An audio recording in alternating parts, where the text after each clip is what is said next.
Hello and welcome back to yet another episode on the Mission Shunya podcast. Hope you are doing well.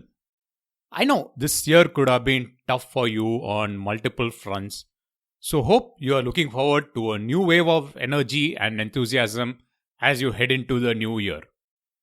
Well, when I mean a wave, it's a general term and not the other one we tend to associate in recent years, the last couple of years. Sometime back, I did an episode on building a career in clean tech. Precisely episode number 50. So this one is going to be slightly similar. It's going to be an unscripted one. Not that I have huge scripts in all my other episodes. It's a free-flowing conversation generally. This one's going to be even more free-flowing or rather unscripted. Because the thought for this episode came from an incident that happened a few weeks back. I had been to my college. It's been like nearly 10 years since I passed out of my bachelor's and I was there for a program. And it kind of reminded me of the journey that I've been through in the last 10 years. And especially in engagement with the students in the college. A lot of questions were asked generally based on where I am working, how did I end up there and so on. So I am recording this episode during December. So it's a bit of reflection also for me. Just like we tend to do when we look back, we typically choose December to look back and reflect and probably have some goals for the upcoming year and so on. So it's a nice time to look back and reflect on how my journey in clean tech has been and probably give you some tips or some suggestions. Of course, it's just from my personal journey. Hope if you're a student or if you know someone who's passing out of college soon and if they are keen in building a career in clean tech, climate tech, then hopefully this is of use to them. It's again what I was asked by my current graduates in the college. What is it about renewable energy, electric vehicles, etc. So, building a career could be one of the difficult decisions to make, and it is also a crucial decision, especially when you want to start your career in something. So, how do you build a career in clean tech, or rather today it's generally called climate tech? The word climate tech has not yet proliferated as much as clean tech, but it is definitely getting more traction in recent years. It's all about the sectors and technologies that aid us to get to zero carbon emissions or reduce emissions in the long term.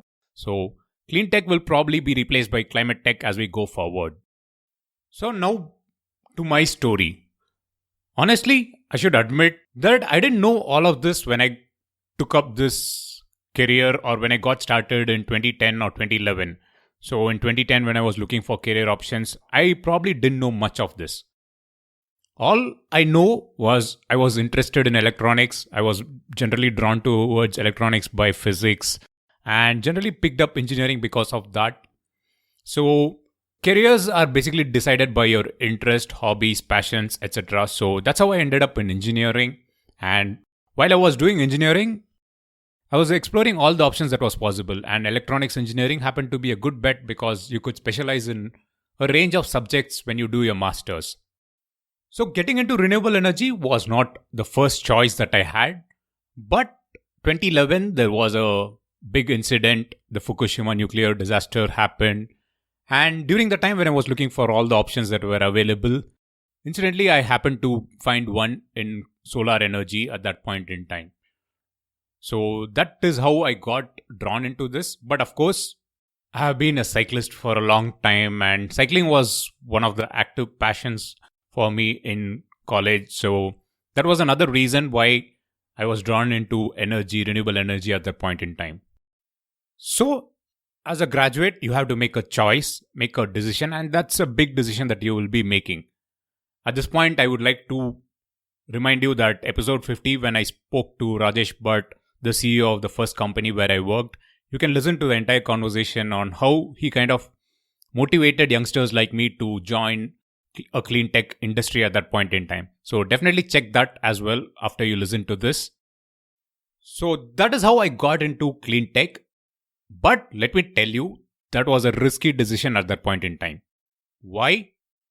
First, in any sector or industry, there has to be a market demand for the product or service. It should be a steady state demand like consumer electronics or automobiles in recent years. The volumes have to speak for the market and it has to be there for genuine interest in the field.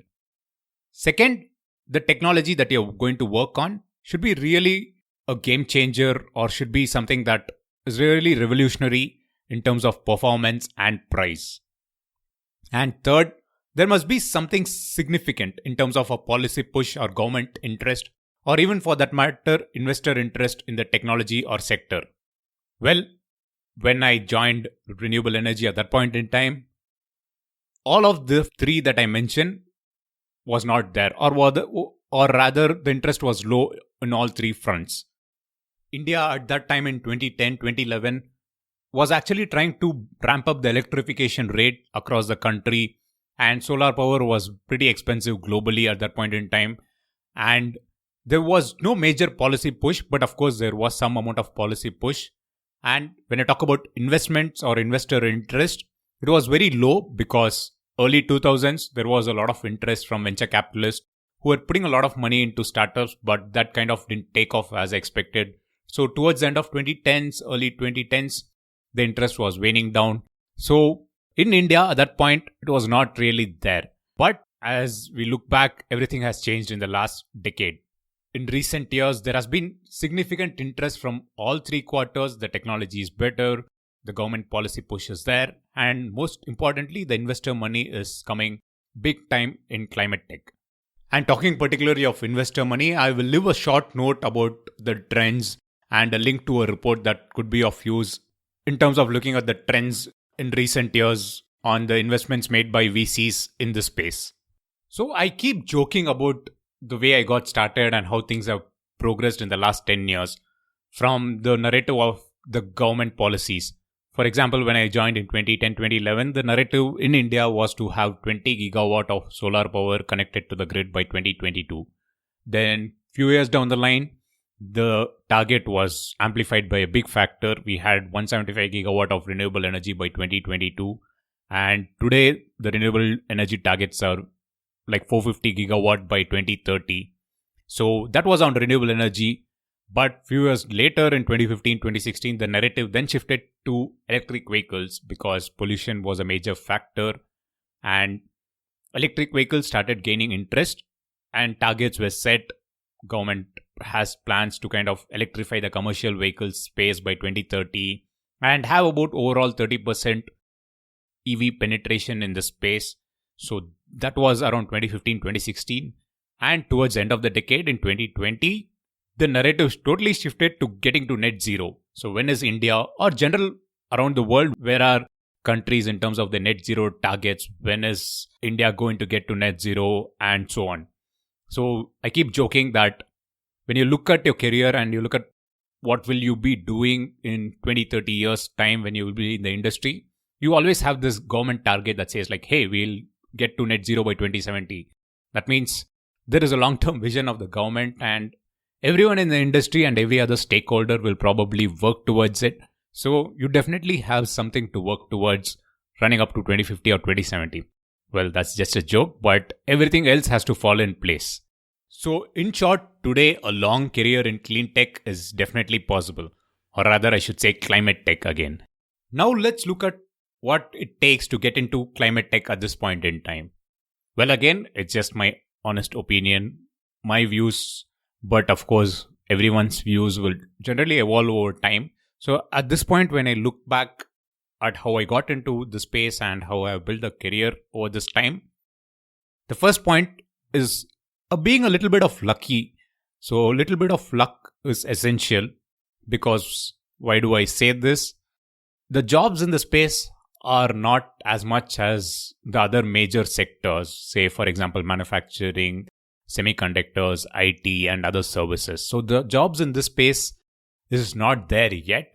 But of course, the jobs are definitely increasing year on year, month on month, in fact.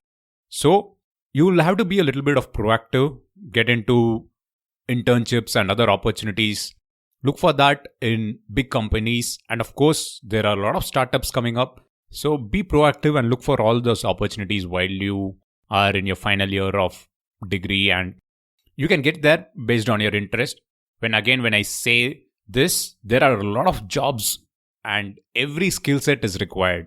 So even if you have interest in web design or even if you have interest in data analytics or interest in marketing, social media, every sector, every skill set is required. So don't think that it is only an engineering or a science driven transition, but every skill sets are required.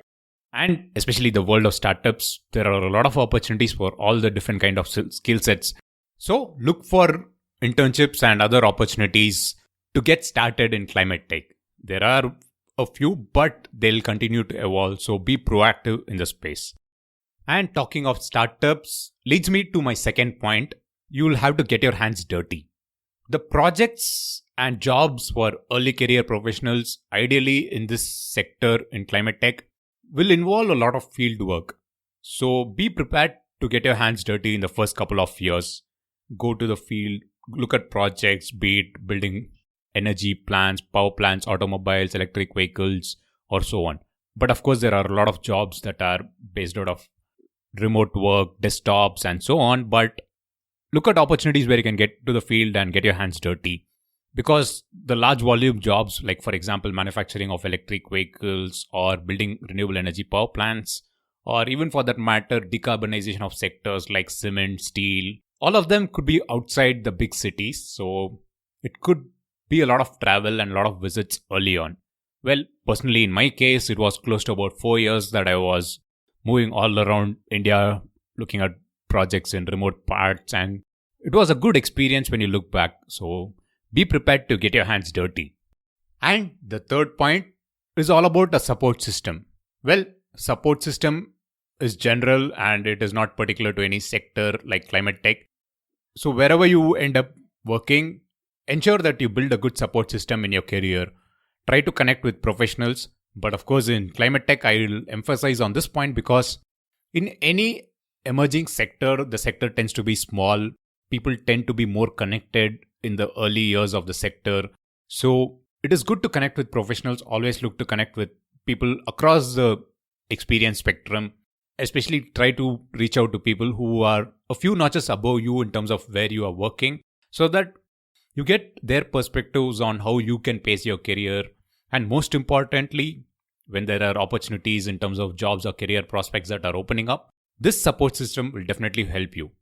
Again, this support system, getting a mentor, getting a guide, etc. is important irrespective of where you are. Personally, even I am trying to do that year on year. I am by no means perfect in this, but it is just a reminder for me as well as anyone who's listening to this and who is interested to build a career either in climate tech or in general.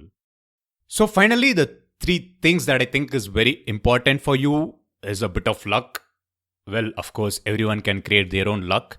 And especially in climate tech, there are a lot of companies coming up each and every day with a lot of opportunities. About 100 new companies are listed in the space. Because there is a general saying that a good way of tracking emerging business is to look at where money is flowing. So look at where investments are being made, especially the VC investments. I will leave a link in my website in the post meant for this episode where you can connect or where you can rather subscribe to a newsletter which lists all the major deals in climate tech in recent weeks. So that is a good way of looking at that. For one, it gives you a list of new companies that are coming up in the space. And most importantly, you will also get a good perspective of what are the new companies actually building? What kind of solutions and products are they offering? So that's a good way of tracking. And second, getting your hands dirty. There is no substitute for hard work. So be prepared to get your hands dirty. Well, of course, I continue to do that to an extent even now. So be prepared for that. And finally, put in time and effort in building a good support system. And if you get going with all 3, I'm sure you can definitely be confident of having a good career in climate tech. So I hope this episode or this monologue was of interest to you. Well, if you are out of college or getting started in building a career, and if you're interested in climate tech, if you have any feedback, do let me know. Or if you know someone who will be interested to listen to such a conversation, please pass this episode to them. Again, it's a personal reflection. This is just my learning so far. I will definitely continue to learn and test my theories from time to time. So if there are any changes to that, you will definitely know about it on my blog or on this podcast. So maybe sometime down the line, I'll have another episode talking about the experience, say 15 years from now or 15 years since I graduated and so on. So as always, let me know what you think. missionchunia@gmail.com is the ID. You can, of course, leave a rating, review, feedback on any platform that you listen to podcast on. And if you feel I can be of support to you at any point, you can also reach out to me directly on LinkedIn. So with that, I hope you enjoyed this conversation again. I'll be back in 2 weeks' time with yet another episode. Until then, this is Girish Shivakumar signing off. And as always, thank you for listening.